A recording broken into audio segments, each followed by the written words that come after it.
the most difficult military training in the world. It's the hardest military training in the world, but it's not hard to understand. It's an outdoor concrete slab, smaller than this room where you get tortured. That's it, that's the school. 1,000 push-ups a day, 1,000 sit-ups a day, 1,000 flutter kicks a day. What's unique about this course though is they make it very, very easy to quit. They really encourage quitting. It's so hard that I remember going through it, I must have had a past, I have no future, I'm just gonna be in hell. That's all, there's nothing to look forward to. But the funny thing is, I can make it all stop right now and just quit. I can keep doing this nonsense, or I can quit and they'll have a warm shower, a nice bed, and 12 hours of sleep for me.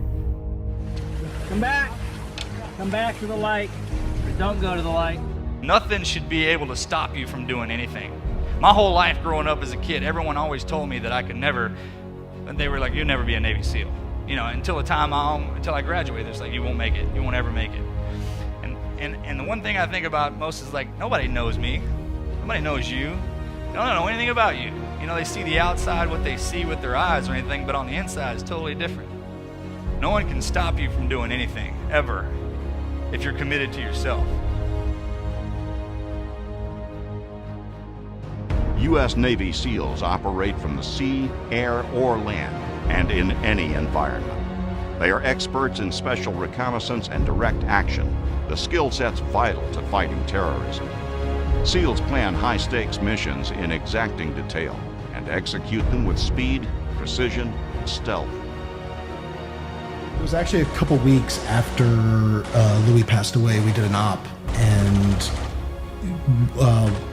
my team wasn't primary assault team, so we were kind of like holding the backside of the structure security, and they couldn't get in. There was machine guns, they were throwing grenades, all the gates were locked, everything, and we started going through walls. So my team was like, hey Eddie, like, go do this. I was like, roger that. And I just started blowing holes in these walls and ended up taking out every dude. It was fucking awesome. So these guys would be so dazed, and they'd be so dazed from the explosion. Once the dust was settled, you just kind of see them, and then you just finish them off. Yeah. You know, he's got a big machine gun in their lap.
Chris, what was the longest shot you've ever recorded?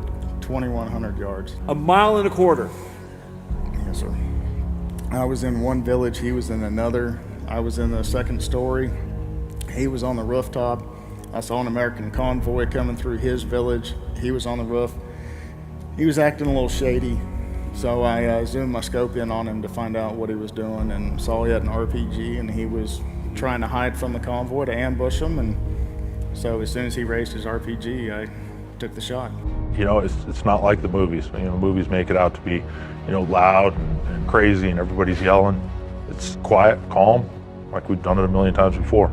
We have a saying, you know, don't run to your death.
Rock it out, rock it out, rock it out!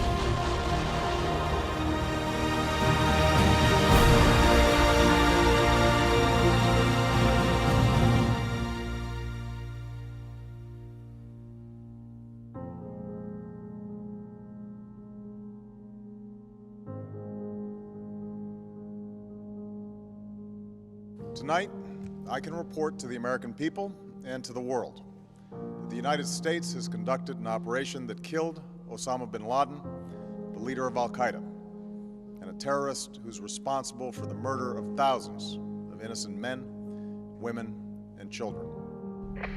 This is Red 02. Geronimo. For God and country. Geronimo.